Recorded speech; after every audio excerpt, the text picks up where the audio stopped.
Dan yang bikin namanya ini orang yang kalau dari nama aslinya namanya Muslim, tapi karena jahil kuadrat, dia bangga menyebut dirinya setan. Nah ini ya yang kanan, dengan tangan kanan, di antara adab minum 3 kali bernafas, lalu minum dengan tangan kanan, wa min qu'ud, dan hendaknya duduk, tidak berdiri ya. Kecuali kalau ada hajat, kebutuhan untuk berdiri, maka tidak mengapa berdiri ya. Walaupun larangan minum sambil berdiri ini tidak sampai haram ya, itu karahat tanzih, apa dibenci karena bisa mengantarkan pada yang haram atau sebagai bentuk adab yang baik. Jadi duduk ya. Tapi kalau memang ada kondisi tertentu kita memang sulit untuk duduk, nggak apa-apa berdiri. Seperti Nabi pernah minum air zam-zam dengan berdiri. Bahkan Ali bin Abi Thalib mempraktekkan langsung di depan orang-orang dengan alasan apa? Supaya orang-orang tahu bahwasanya ini boleh karena aku menyaksikan Rasulullah minum sambil berdiri. Ya ini tentu saja kalau memang dibutuhkan. Sedangkan kalau tidak dibutuhkan maka asalnya kita minum sambil duduk. Sama seperti ini, Bapak, buang air kecil. Buang air kecil sambil berdiri boleh. Tapi asalnya kita buang air kecil sambil duduk. Karena inilah yang praktek Rasulullah, umuman praktek Rasulullah. Kebiasaan Rasulullah dalam buang air kecil seringnya duduk. Beliau berdiri ketika apa? Di luar. Artinya ketika dalam perjalanan beliau butuh untuk buang air kecil, beliau berdiri. Tapi asalnya beliau duduk. Di rumah beliau duduk. Nah, jadi ketika beliau tidak sedang safar, beliau buang air kecil sambil duduk. Sampai-sampai Aisyah menyatakan, siapa yang mengabarkan kepada kalian bahwasanya Nabi buang air kecil dengan berdiri maka dia telah berdusta.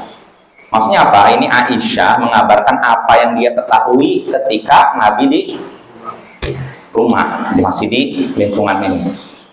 Padahal ada hadis lain dari Jabir bin Abdullah, Rasulullah SAW pernah dalam suatu perjalanan beliau menepi ke suatu tempat, lalu beliau buang air kecil sambil berdiri. Ini menunjukkan boleh buang air kecil dengan berdiri, tapi asalnya kita buang air kecil sambil duduk. Ya. Kalau memang butuh berdiri nggak masalah, seperti di perjalanan misalkan. Atau kalau di tempat WC umum itu ada yang apa namanya? Spot istilahnya. Nah itu kan sambil berdiri, nggak mungkin kita duduk. Gimana caranya duduk? Nah, kondisi seperti itu nggak masalah ya, jangan terlalu kaku. Karena ada sebagian orang menganggap aib buang air kecil sambil berdiri seakan-akan kayak dosa besar. Padahal Nabi sendiri melakukannya. Jelas apa ya? Boleh buang air kecil sambil berdiri dengan syarat pertama aman dari percikan najis. Kalau memang buang air kecil sambil berdiri dikhawatirkan terkena najis, badan kita atau celana kita, maka duduk. Itu diantaranya. Terus kedua, kalau memang benar dibutuhkan, seperti kondisinya lagi di luar rumah dan memang kalau untuk duduk sulit, maka nggak masalah. Jadi kedua-duanya sunnah Nabi, buang air kecil sambil duduk, buang air kecil sambil berdiri. Cuma yang lebih sering dipraktekkan Nabi yaitu buang air kecil sambil duduk. Ya, ini yang hendaknya kita praktekkan. Nah itu ya, ini buang air kecil. Begitu juga di sini minum pun hadis-hadis banyak menyebutkan beliau tidak dengan kondisi berdiri tapi duduk ya. Maka kita pun begitu, kecuali kalau memang ada kondisi tertentu yang memang sulit bagi kita untuk duduk. Misalkan ya tadi minum air zam-zam begini, mau duduk orang banyak ramai, nanti kita kedorong-dorong kan. Nah itu diantaranya. Terutama ketika lagi tawaf, selesai tawaf biasanya minum zam-zam. Atau kalau sekarang di Arab Saudi ketika sa'i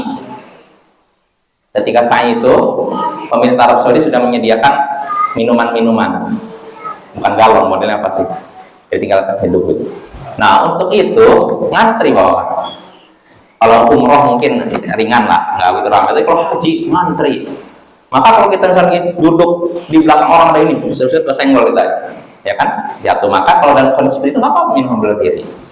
Itu bukan sesuatu yang aib, apalagi dosa besar, ya. Nah itu ya, itu permasalahan minum sambil duduk. Lalu berikutnya yang disebutkan oleh Imam Syafani pada pertemuan berikutnya, takdimul aimani fal aiman, mendahulukan orang yang sebelah kanan, lalu setelahnya. Ini juga termasuk adab. Kalau misalkan kita minum ini untuk berjamaah, timbul pertanyaan, apa iya boleh minum berjamaah? Ya boleh lah, apa masalahnya? Makan berjamaah boleh, minum berjamaah boleh ya. Jijik ya, itu lain lagi urusan. Kalau merasa jijik ya Bapak ya. Kalau misalkan seorang meninggalkan sunnah Nabi bukan karena benci dengan sunnah Nabi, tapi karena ngerasa saya nggak siap, mungkin ngerasa agak jijik, ya silakan. Tapi jangan sampai ada dalam hati kita bahwa itu sesuatu yang diharamkan, makruh, apalagi diharamkan, nggak boleh. Sama seperti hadis yang menyebutkan kalau misalkan lalat hinggap di minuman, ini dalam Sahih Bukhari, maka kata Nabi celupkan lalu buang. Bukan minumannya dibuang, tapi lalatnya dibuang. Nabi menyebutkan lalat itu memiliki dua sayap, salah satu sayap isinya racun, di satu sisinya penawar. Jadi dengan dicelupkan, ketika dia hinggap di minuman itu bawa racun. Tapi kalau dicelupkan, nanti ada penawarnya masuk situ sehingga netral. Nah, ini hadits sahih. Ada dalam Sahih Bukhari, kitab paling sahih setelah Al-Quran, maka nggak bisa lagi kita tolak. Nah, yang jadi masalah sebagian orang saya bayangkan lalat kadang di tempat kotor sampah, saya rasa nggak nyaman untuk minum, ya silakan. Kalau tidak merasa nyaman untuk minum silakan, tapi jangan anggap itu perkara yang makruh apalagi haram, karena itu sudah disebutkan oleh Nabi. Jelas Bapak ya. Kalau kita masih merasa belum nyaman, merasa masih agak jijik, tapi kita masih yakin itu boleh, sudah diperintahkan Nabi, nggak apa-apa, nggak masalah. Tapi kalau kita sampai menyatakan ini makruh, haram, bahkan saya menyatakan saya lebih percaya ucapan dokter kafir daripada hadis ini, oh ini bahaya. Orang seperti ini bisa keluar dari Islam karena dia lebih mendahulukan ucapan manusia daripada petunjuk Nabi. Jangankan ucapan dokter kafir, saya mau nanya, kalau ada orang saya lebih percaya Abu Bakar daripada Nabi, boleh nggak? Ini aja kafir. Abu Bakar, bayangkan orang paling baik di umat ini, kalau mendahulukan Abu Bakar saja bisa keluar dari Islam, mendahulukan Abu Bakar daripada Nabi bisa keluar dari Islam, apalagi mendahulukan ucapan dokter kafir.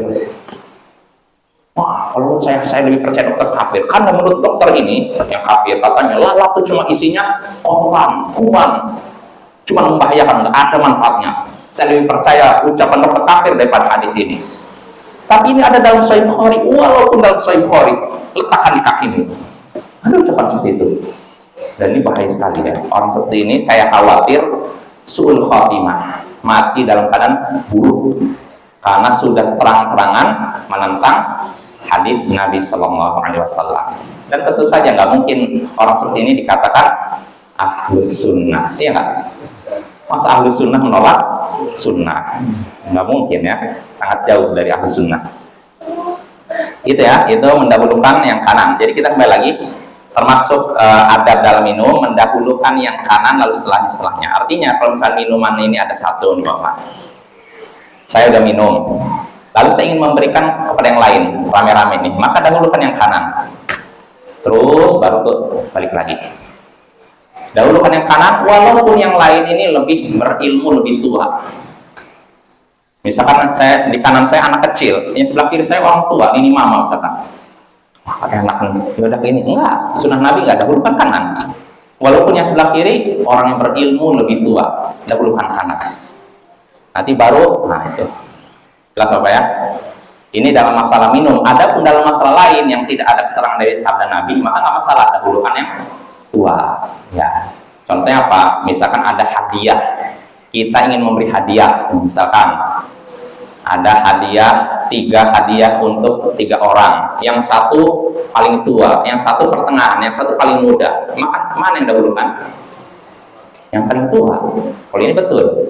Atau ada orang yang datang ke kita, atau kita menghadap seseorang, atau orang yang datang seorang kepada kita, satu usianya 60, satu 50, satu 20, maka mana yang dipersilakan ngomong duluan?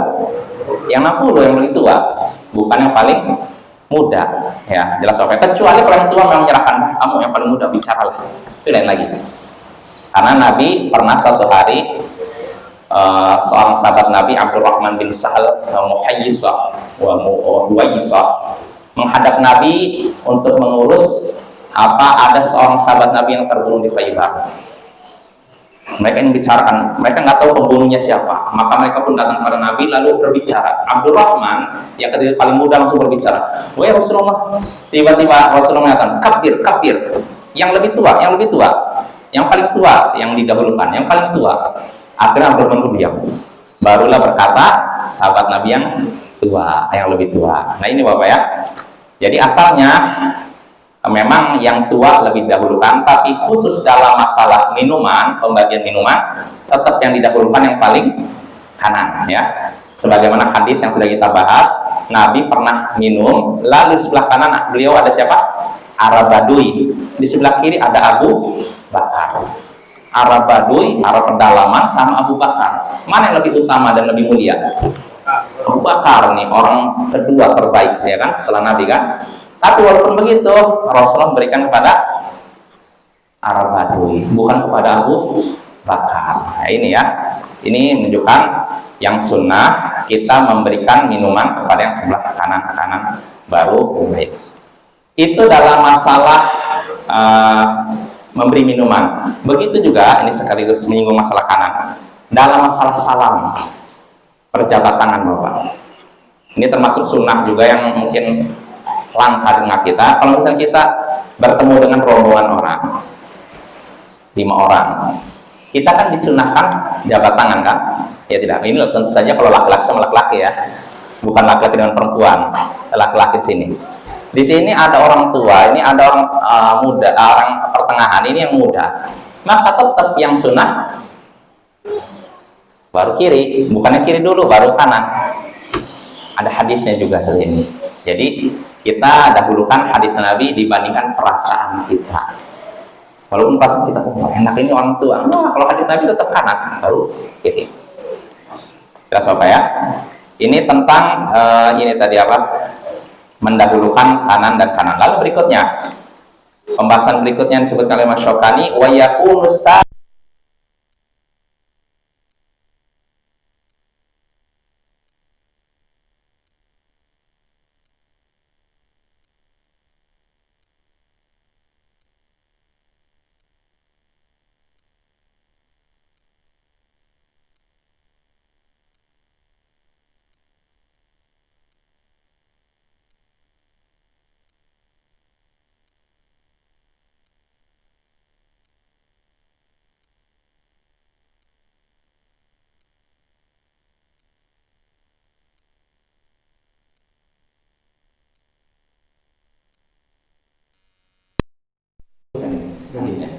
oh belum ya?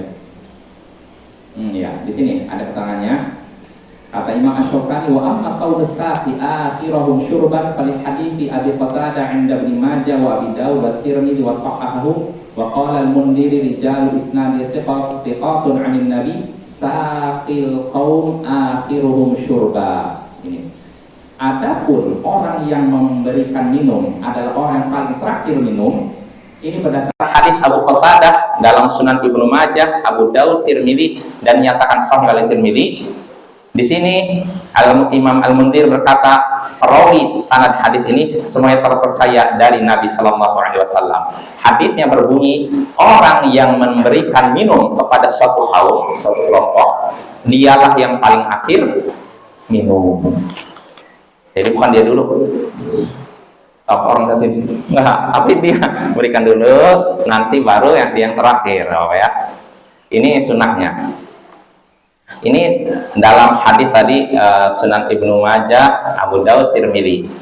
Waqad akhrajahu Imam Muslim rahimahullah bilafdhin qultu la ashrabu hatta yashruba Rasulullah sallallahu alaihi wasallam faqala inna saqiya akhiruhum syurba.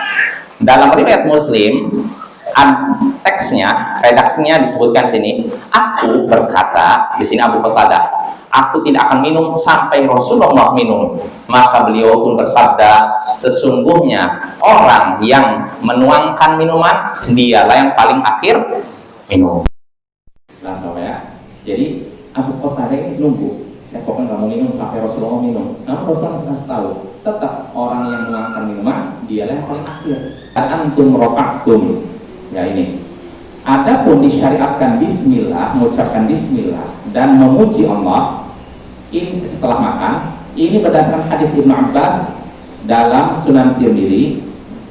Situ Ibnu Abbas berkata, Rasulullah sallallahu alaihi wasallam bersabda, jangan kalian meminum dengan sekali nafas seperti minumnya unta, akan tapi minumlah 2 kali, 3 kali, 2 kali ini nafas itu, atau 3 kali nafas, dan ucapkanlah nama Allah jika kalian minum, dan memujilah Allah jika kalian sudah mengangkat minuman kalian. Artinya sudah selesai. Nah, di sini kita yang pertama, Bapak, jangan kalian minum dengan sekali nafas seperti minumnya unta. Sekali nafas maksudnya apa? Seperti unta. Unta gitu. Sekali minum itu kan unta gitu, Bapak ya. Sekali minum yang dihabiskan banyak. Nah, ini kelebihan unta. Unta itu kalau sekali minum bisa cepat habis gitu. Jadi nggak kalau kita kan misalnya nggak sedot, kalau tak misalnya sediakan ember besar, langsung unta minum, itu bisa 1 kali ini sedotan habis tuh. Di unta. Nah, namun Nabi di sini melarang kita meniru unta. Jadi kalau mau minum jangan satu sampai habis. Ya, apa hikmahnya kira-kira? Ya, biasanya kalau kita langsung minum, ini apa ya? Kaget gitu loh. Tenggorokan kaget itu kaget. Khawatirnya membahayakan tenggorokan, membahayakan ini. Apa istilahnya, Pak? Paru-paru ya. Khawatirnya masuk paru-paru kan. Ya itu berbahaya ya. Tapi kalau kita minum, karena sunahnya kan nafas 3 kali kan.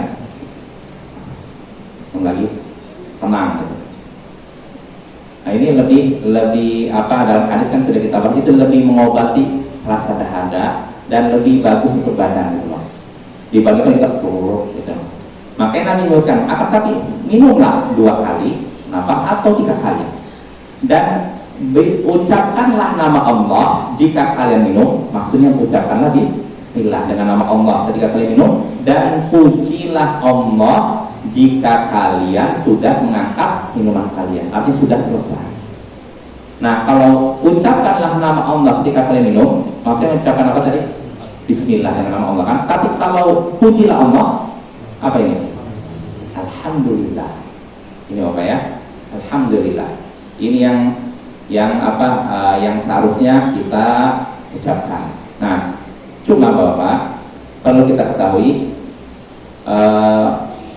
hadis ini dinyatakan lemah oleh sebagian ulama.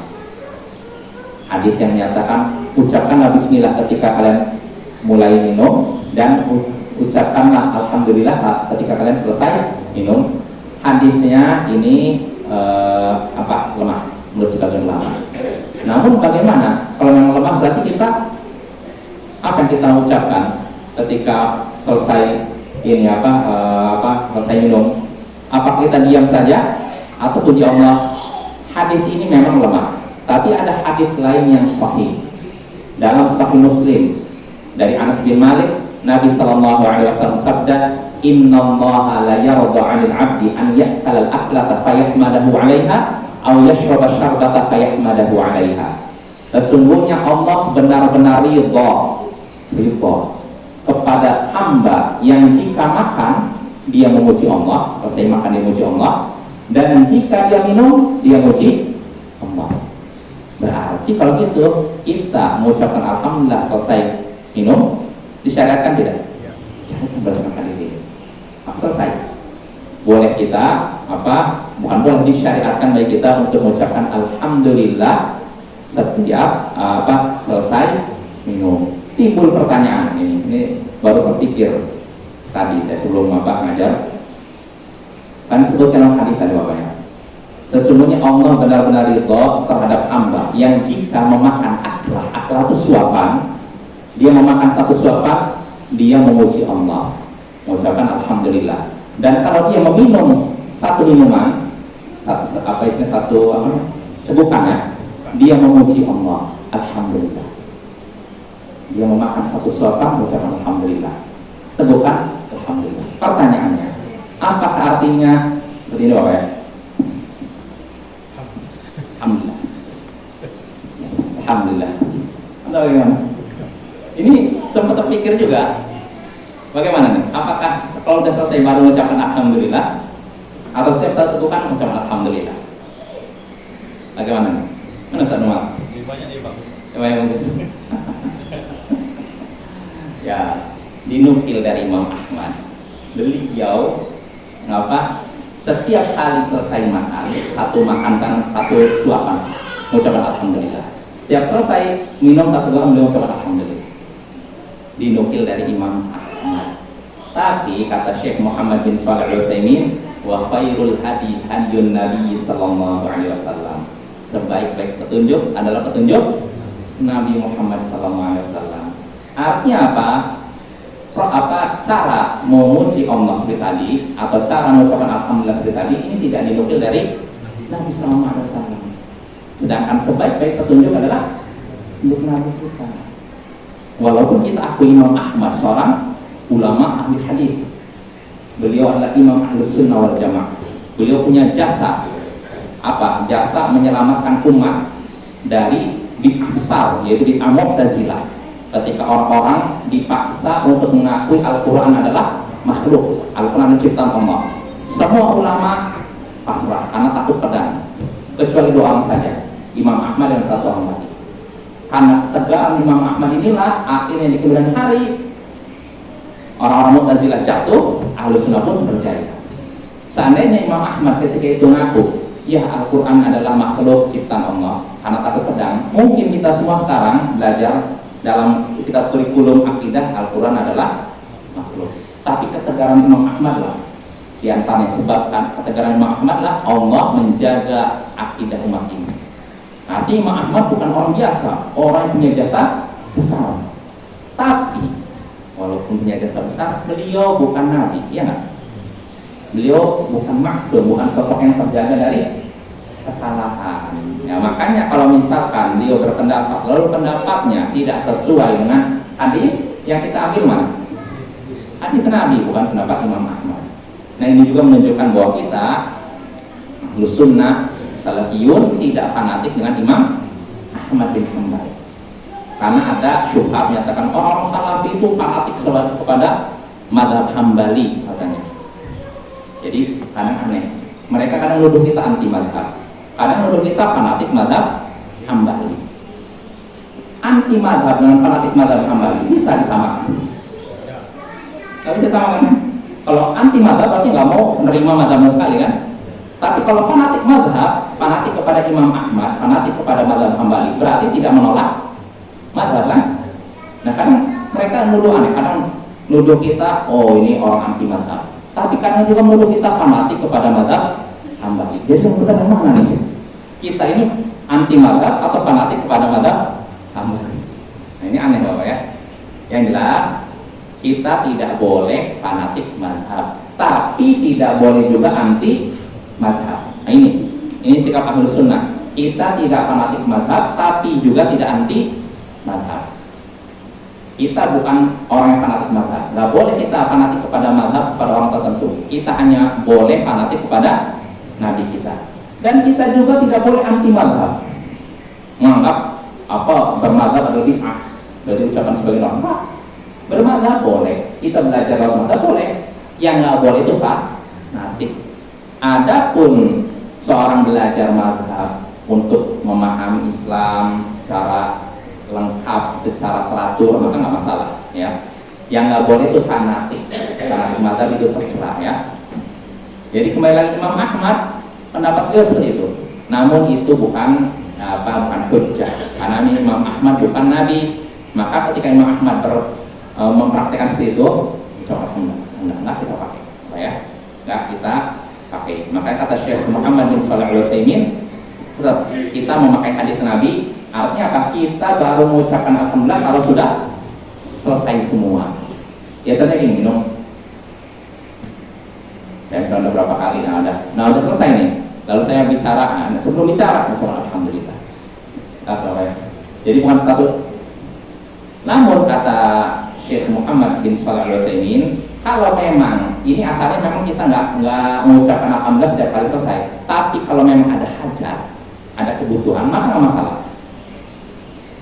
Contohnya apa aja? Kita ingin mengingatkan orang sekitar kita untuk apa? Mengucapkan alhamdulillah. Karena bisa jadi sunnah ini kan hilang di tengah masyarakat kita kan? Ya tidak? Ya jangankan itu. Makan dengan tangan kanan, minum dengan tangan kanan itu termasuk langka di tengah kita, di tengah masyarakat kita. Sebagian mereka minum dengan tangan kiri. Ketika itu baru sadar, oh gitu ya, nggak boleh ya, itu.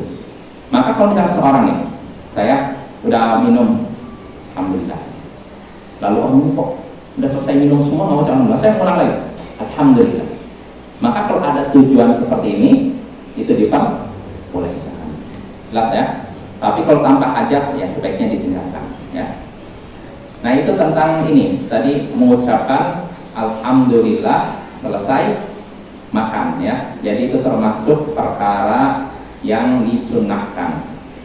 Lalu berikutnya, pembahasan berikutnya, ada berikutnya yang disebutkan oleh Imam Asy-Syaukani rahimahullah. Kata Imam Asy-Syaukani rahimahullah, wa yukrahu tanaffusu fis-siqa, dibenci bernapas di tempat minum, wa nafkhufi, dan juga meniupnya. Nah ini dibenci bernapas di dalam tempat minum dan meniupnya. Bernapas tadi misalnya gini minum nih, napasnya sini, begitu kalau meniupnya. Biasanya kalau di situ karena apa? Panas ya. Nah dibenci bernapas di ini di ketika di tempat minum. Ini berdasarkan hadis Nabi Sallallahu Alaihi Wasallam, ini disebutkan oleh Imam Asy-Syaukani rahimahullah. Ini wa amma karahiyatu tanaffus fis-siqa wa nafhu faqad taqaddama adillatu dzalik fi syurbi thalathati anfas. Udah pernah hadisnya, udah pernah kita lewat. Hadisnya itu ketika Nabi Sallallahu Alaihi Wasallam menyebutkan tentang disyariatkan bernapas 3 kali ya Bapak ya. Ini nih. Hadisnya sudah pernah kita lewati, hadis Abu Qatadah dalam Sahih Bukhari Muslim. Di sini Nabi sallallahu alaihi wasallam bersabda, "Idza syariba ahadukum fala yatanaffas fil ina." Jika salah seorang dari kalian minum, maka jangan bernapas di tempat minum. Jangan di tempat minum ya. Yang seperti ini terlarang. Dalam hadis riwayat Abu Daud, Ibnu Majah dan Tirmidzi dari Ibnu Abbas disebutkan Nabi sallallahu alaihi wasallam naha an yatanaffas fil ina aw yanfakha fi. Nabi sallallahu alaihi wasallam melarang minum di dalam tempat minum dan meniupnya atau meniupnya. Ya kali kalau niup itu bisa karena panas. Pertanyaannya, kalau kita ini kalau niup nggak boleh, kalau aktivitas nggak boleh nggak? Boleh. Ini bukan niup kan? Begitu juga makan, boleh kita. Ya saya sate ya tahu. Ya kalau kayak gitu nggak apa-apa. Yang nggak boleh itu niup. Nah timbul pertanyaan, kalau bernapas tadi larangan meminum apa bernapas dalam ketika minum, maksudnya di dalam ini ada minum, ini hikmahnya apa? Apa hikmahnya kira-kira?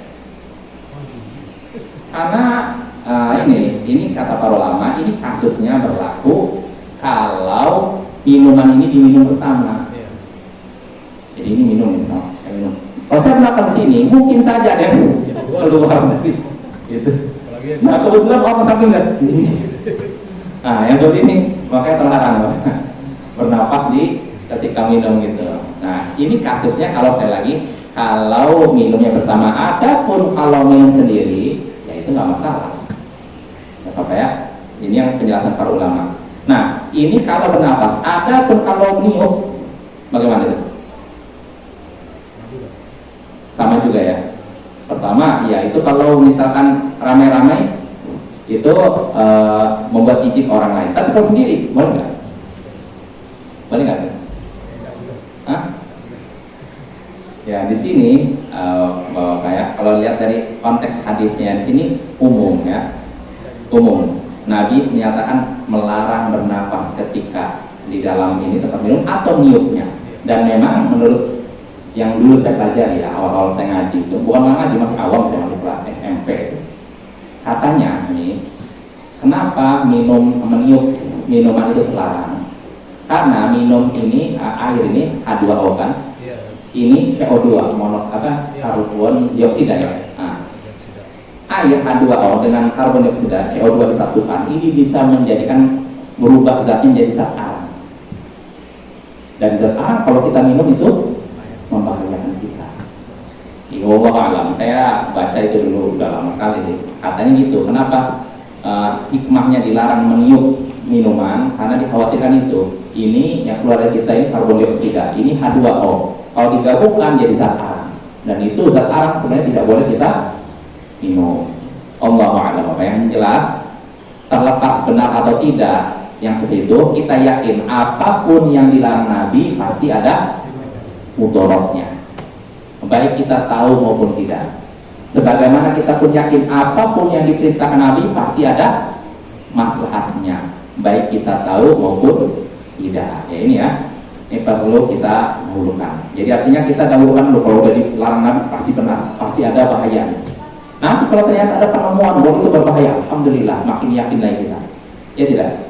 Ya, jadi asalnya kita nggak usah nyari-nyari hikmahnya, kita yakin dulu apapun yang dilarang Nabi pasti ada hikmahnya. Nggak usah diprotes di kepala kita. Ini kalau perintah atau larangan Nabi. Ada pun perintah atau larangan manusia, orang biasa, maka nggak apa-apa kita kritis. Kenapa Ustadz ini nyuruh saya gini? Kenapa Ustadz ini melarang begini? Jadi jangan, pasti ada hikmahnya. Apa yang nah, kita udah berarti mengangkat Ustadz ini seperti Nabi, nggak boleh ya. Kritis. Kalau apapun yang diperintahkan Ustadz, perintahkan Buya, Kiai, kita kritis. Apa landasannya Kiai ini melarang seperti ini? Kenapa memerintahkan begini? Tanyakan. Dan itu bukan sikap istilahnya tidak sopan, enggak apa-apa. Misalkan ada seorang Buya bertanya, apa harus begini? Maaf Buya, saya bertanya, apa sih hikmahnya saya harus begini? Apa sih hikmahnya saya harus menjauhi ini? Tanyakan. Kalau dia nyuruh mau hikmahnya, karena nanti ini kalau kamu mengerjakan ini, kamu dapat kebaikan ini. Kalau kamu meninggalkan ini, kamu terhindar dari keburukan. Nah, kalau gitu selesai deh kita jalankan. Tapi kalau misalnya ini, apa hikmahnya Buya? Kok ini diperintah? Oh, kok kamu kerjakan?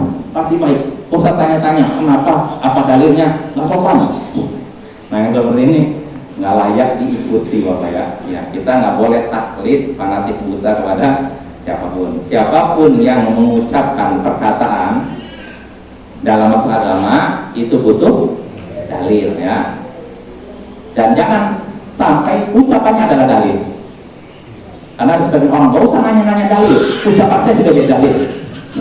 Ada yang bilang gitu, jangan bertanya apa dalil tentang ucapan saya ini sudah jadi dalil. Berarti orang ini kalau udah menyatakan demikian menyamakan dirinya dengan Nabi kita. Naudzubillah min dzalik. Hati-hati Bapak ya, ada orang model begitu, mengarahkan pengikutnya untuk fanatik buta, seperti maaf kerbau yang ditarik ke sini karena ikut, tarik ke kiri ikut, ditarik ke depan ikut. Nah, kita harus bukan seperti itu. Allah berikan kita akal untuk apa? Berpikir. Beda dengan hewan, disuruh belok kanan ikut kanan, kiri ikut kiri, lurus lah. Kalau kita enggak, kenapa? Ustaz ini apa memerintahkan begini? Apa dalilnya? Ada tidak landasan? Kenapa melarang begini? Ada tidak landasan? Kritis ya kepada siapapun, walaupun kepada orang yang kita hormati, sambil kita menjaga nama baiknya, hormatannya. Ya itu ya. Jadi kita lanjut. Jadi tadi termasuk adab dalam ini minum, yaitu tidak meniup wadah minuman, gelas dan semacamnya. Lalu berikutnya wasyurubu min fami, dan minum dari mulutnya, dari mulut wadah minuman tersebut, seperti kendi, botol dan semacamnya. Apa dalilnya? Di sini Imam Asy-Syaukani menyebutkan dalilnya.